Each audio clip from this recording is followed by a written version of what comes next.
കൊള്ളാം. ഇന്റർവ്യൂവിന് വന്ന ദിവസം തന്നെ നീ എന്റെ മരുമകന്റെ അച്ഛൻ വിളിച്ചു. താൻ ഒന്നും പറയണ്ട. ഈ നിൽക്കുന്നത് ആരാണെന്ന് തനിക്കറിയാമോ? എന്റെ ഒരേ ഒരു സഹോദരി, ഇവളുടെ മകനും, അതായത് എന്റെ മരുമകൻ. എടോ, എന്റെ ശാരദ ഭർത്താവിന്റെ കൂടെ കുറച്ചു കാലം മാത്രമേ ജീവിച്ചുള്ളൂ. ഇവന്റെ കുഞ്ഞിക്കാല് കണ്ടതിന് ശേഷം പിന്നെ എന്റെ ശാരദയ്ക്ക് ദാമ്പത്യ ജീവിതം ഉണ്ടായിട്ടില്ല. അതുകൊണ്ട് എന്റെ പൊന്ന അന്നി, ഞാനൊരു കാര്യം പറഞ്ഞോട്ടെ. ഇങ്ങൊന്നേ, പേഴ്സണൽ ആയിട്ട് പറയുക, I am proud of you. അതുകൊണ്ട് ആന്റണിയെ ഇവിടുത്തെ ഡ്രൈവറായി നിയമിക്കാൻ ഞാൻ തീരുമാനിച്ചു. അങ്ങനെ പേഴ്സണൽ ആയിട്ട് പറഞ്ഞാ പാടല്ല. മിന്നുന്റേതാ അവസാന വാക്ക്. അവസാന വാക്ക് മിന്നുന്റേതാ, പക്ഷെ തീരുമാനമെന്നും എന്റെ അമ്മയുടേതാ.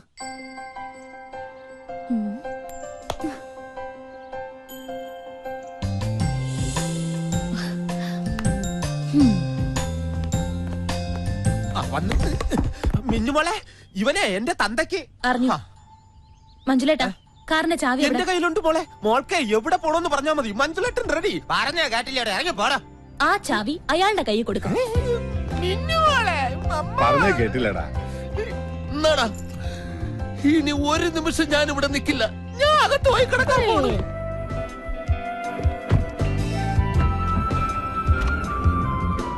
മഞ്ജുലേട്ടൻ ഗിയർ മാറ്റട്ടെ? മാഡം, ഗിയർ മാറട്ടെ?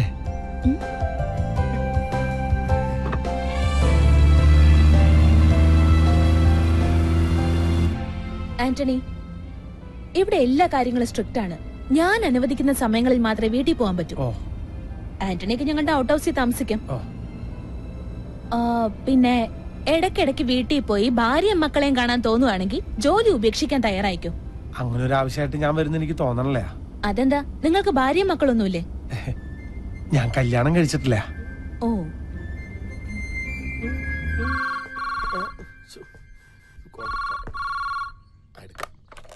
ഹലോ, ആന്റണിച്ചനായിരുന്നു. ഞാൻ വിചാരിച്ചു വല്ല കടക്കാരുമായിരിക്കുമെന്ന്. ആ ലക്ഷ്മി അമ്മ ഇപ്പൊ തന്നെ പറഞ്ഞതേ ഉള്ളൂ, ആന്റണിച്ചൻ വിളിച്ചില്ലല്ലോ എന്ന്. പിന്നെ ഇന്ന് രാവിലെ ആദിത്യം വിളിച്ചായിരുന്നു. നീ ഫോൺ ലക്ഷ്മിയുടെ കയ്യിൽ കൊടുത്തേ. കൊടുക്കാം.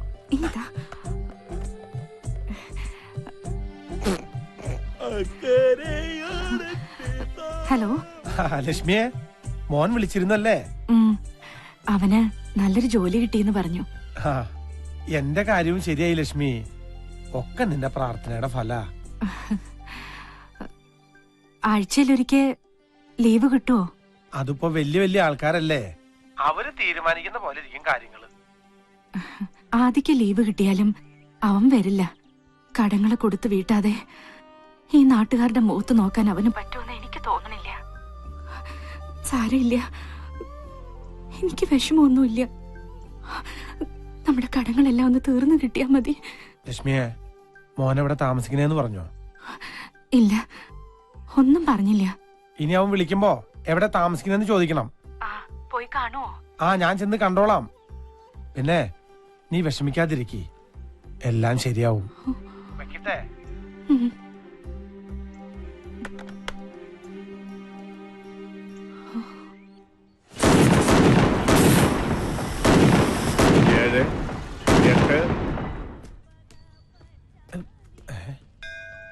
എട്ടേ പൊട്ടിയുള്ളൂ. ഇതാ ഞാൻ പറഞ്ഞത്, 9 ചീട്ടാക്കിയാലേ 8 പൊട്ടിക്കൂ. ഭയങ്കരന്മാരാ, ഞാൻ വെറുതെ വിടില്ല. പൊട്ടി 9 പൊട്ടി. ചിലപ്പോ ഇവരിങ്ങനെയാ.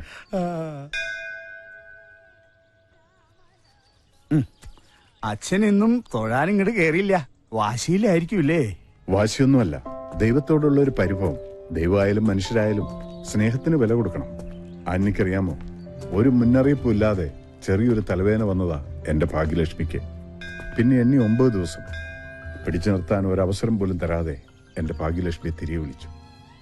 കൂടെ ജീവിച്ച ആളെ കൊണ്ടുപോകുമ്പോ എന്നെ ഒന്ന് ഓർക്കണ്ടേ? ആ ഒരു പരിഭവത്തിലാണ് ഞാനിവിടെ വന്നാൽ ഭഗവാനുള്ള വെടിവഴിപാട് നടത്തും. 9 എണ്ണം. അവള് കിടന്ന 9 ദിവസങ്ങളുടെ ഓർമ്മയ്ക്ക്. മാത്രമല്ല, ഞാനിവിടെ വന്നു എന്ന് അറിയിക്കണ്ടേടോ. അന്ന് നഷ്ടപ്പെട്ടതാണ് മിന്നുമോളുടെ കളിയും ചിരിയും. എന്റെ ഭാഗ്യലക്ഷ്മി തിരിച്ചു തരണമെന്ന് ഞാൻ പറയുന്നില്ല.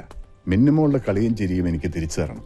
ഞങ്ങളുടെ ഇടയിലെ പരിഭവം തീർക്കാൻ ഞാൻ വെച്ചിട്ടുള്ളൊരു ഓപ്ഷനാണ്. നോക്കാം. ചേട്ടൻ കല്യാണം കഴിച്ചാണോ? അതെ. ഏയ് കല്യാണം കഴിച്ചിട്ടില്ല.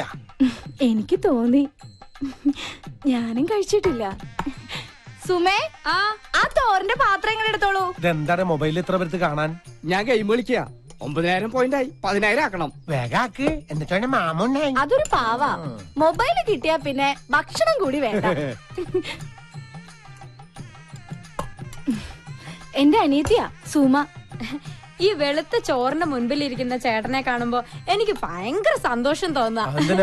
സത്യം പറയാലോ, ഈ ചുറ്റുമതിലിനുള്ളിൽ വന്നേ പിന്നെ ഇതുപോലൊരു കറുത്ത മനുഷ്യനെ ഞാൻ ഇതുവരെ കണ്ടിട്ടില്ല.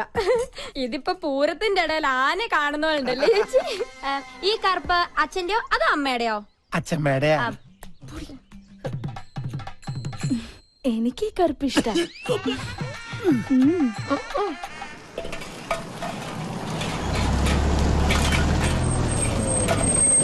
Good morning. Good morning. ഞാൻ കരുതി മിന്നുമോളായിരിക്കുന്നു. കൃത്യസമയത്ത് തന്നെ പണികൾ തീരുവോ? നടക്കും സർ. മണലിനൊക്കെ ഇപ്പൊ എന്താ? ഇതാണോ പുതിയ മെറ്റീരിയൽസ്? അതെ സർ, എല്ലാം ഹൈ ക്വാളിറ്റി. കൊടാ.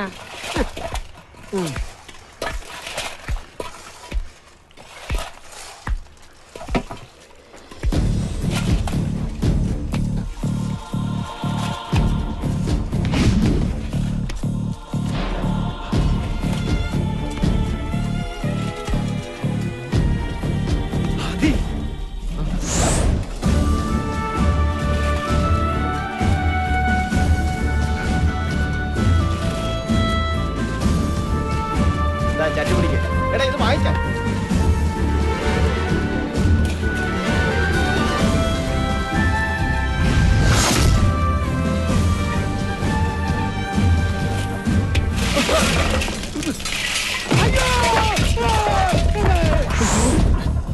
ആന്റണി, വണ്ടി എടുക്കും.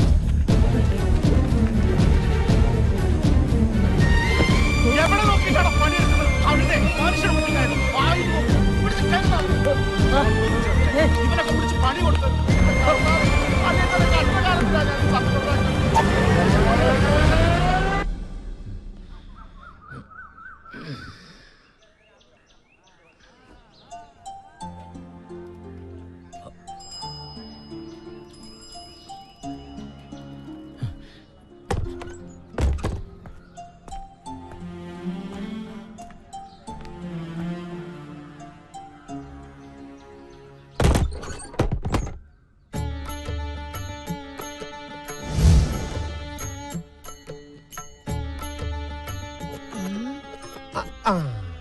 ഞാൻ സത്യശീലൻ. പക്ഷേ ഇത് ഞാനല്ല.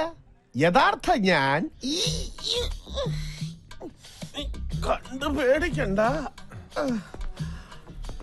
കൈരേഖ നോക്കി സത്യസന്ധമായി ലക്ഷണം പറയുന്നതിന് ലക്ഷണം കെട്ടവന്മാർ എനിക്ക് തന്ന ദക്ഷിണകളാണ് ഇതെല്ലാം. മൊത്തത്തിൽ നാട്ടുകാരുടെയും എന്റെയും സമയം ശരിയല്ല. എന്നാലും ഞാൻ സത്യമേ പറയൂ. നിങ്ങൾ ആദിത്യന്റെ അപ്പനല്ലേ? അതെ. അവൻ ഇവിടെ ഇല്ല എന്ന് പറയാൻ എന്നെ ഏൽപ്പിച്ചു. അതൊരു സത്യം. പക്ഷേ ഞാൻ കള്ളം പറയുകയില്ല. അത് മറ്റൊരു സത്യം. അവന്റെ അകത്തുണ്ട്. അതാണ് സത്യം.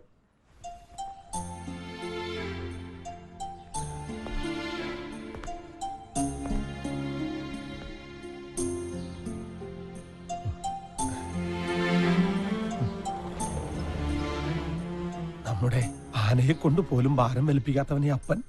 എന്നിട്ടും നീ, ഞാനും ലക്ഷ്മിയും നിന്നെ വെയിലും മഞ്ഞും കൊള്ളിക്കാതെ വളർത്തിയതല്ല മോനെ. എന്നിട്ടും എനിക്കിതൊന്നും സഹിക്കാൻ പറ്റണില്ല. കുഞ്ഞിനാളിൽ അപ്പന്റെ മാറിലും വലുതായിപ്പോ അപ്പന്റെ മനസ്സിലും വളരായിരുന്നു. തലയോളം കടം വന്ന് കയറിയിട്ടും ആന്റണി പതറിയില്ല. പക്ഷെ എന്റെ മോനെ അവിടെ കണ്ടപ്പോ അപ്പന്റെ മനസ്സ് തകർന്നു പോയിടാ. അപ്പൊ എന്നൊന്നും പറയരുത്. ഏയ്, എന്റെ മോൻ അപ്പനൊന്നും പറയില്ല കേട്ടോ. എന്റെ മോൻ വെയിൽ കൊണ്ടിട്ടേ അപ്പനെ പോലെ കറുത്തു പോരുത്.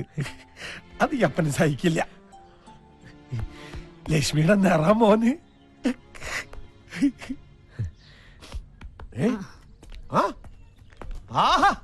ഹൃദയരേഖയും ദാമ്പത്യരേഖയും പിണങ്ങി കിടക്കുന്നു. നീ ശ്രമിച്ചാൽ കിട്ടാവുന്ന ഒരു നല്ല ജോലിയായിരിക്കും അത്.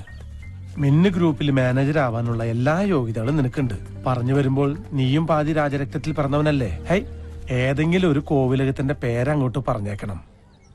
നിന്റെ മുഖത്ത് നോക്കിയാ നീ രാജകുടുംബത്തിലല്ലെന്ന് ആരും പറയില്ല. അപ്പൻ എന്തൊക്കെയാ പറയണേ? അപ്പം പറയണ ശരി. ദൈവം സഹായിച്ച് എന്റെ നിറവും കോലവും നിനക്ക് കിട്ടാതെ പോയത് നന്നായി. വേണ്ടപ്പാ, അപ്പന്റെ മോനാണെന്ന് അറിഞ്ഞിട്ട് കിട്ടുന്ന ജോലി മതി എനിക്ക്. ആദ്യം നമ്മളാരെയും ചതിക്കാനല്ലല്ലോ പോണത്. നമ്മളെല്ലാം എല്ലാരും തോൽപ്പിച്ചത്. അപ്പന് പഴയ ആദ്യമോനെ തിരിച്ചു വേണം. വാചകം അടിച്ച അപ്പനെ വരച്ച വരൽ നിർത്തണ ആദ്യമോനെ. വർമ്മ സാറിനോട് ഞാൻ സംസാരിച്ച് ശരിയാക്കാം. പക്ഷേ തീരുമാനമെടുക്കേണ്ടത് മിന്നുമോളാ. അത് വല്ലാത്തൊരു അവതാര. അവളെ വീഴ്ത്തേണ്ടത് നിന്റെ ഉത്തരവാദിത്ത. അപ്പൻ എന്നെ വഴിതെറ്റിച്ച് അടങ്ങുള്ളല്ലേ? വഴിയാധാരമായ നമ്മുടെ ജീവിതം നമുക്ക് തിരിച്ചു പിടിക്കണ്ടടാ മോനെ. ഇത് എന്റെ ഭാര്യയെ പറ്റി അനാവശ്യം പറഞ്ഞാൽ ഒട്ടുകാലം തല്ലി ഓടിക്കും ഞാൻ. അനാവശ്യമല്ല ചേട്ടാ, കൈരേഖ കള്ളം പറയില്ല. ഈ ചേച്ചിയുടെ കയ്യിൽ അങ്ങനെ ഒരു രേഖയുണ്ട്. ഒന്നിൽ കൂടുതൽ പുരുഷന്മാരുമായി. എന്റെ ചേട്ടാ എത്ര